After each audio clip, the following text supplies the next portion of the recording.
Let's prepare our U.S. Wellness Meats whole chicken for our Duckelken. Cut off our wing tips.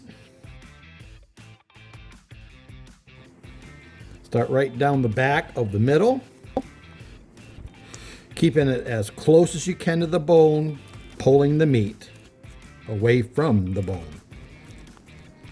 Find the leg thigh, crack it. Break the wing bone off.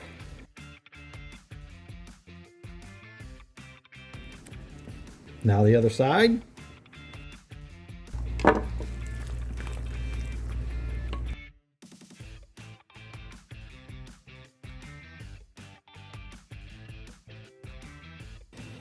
Always feel, make sure no bones there. Take the thigh bone out.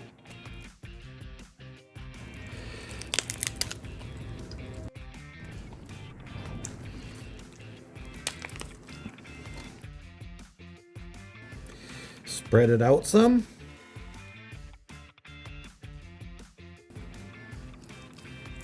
Our chicken is ready for our Duckelken.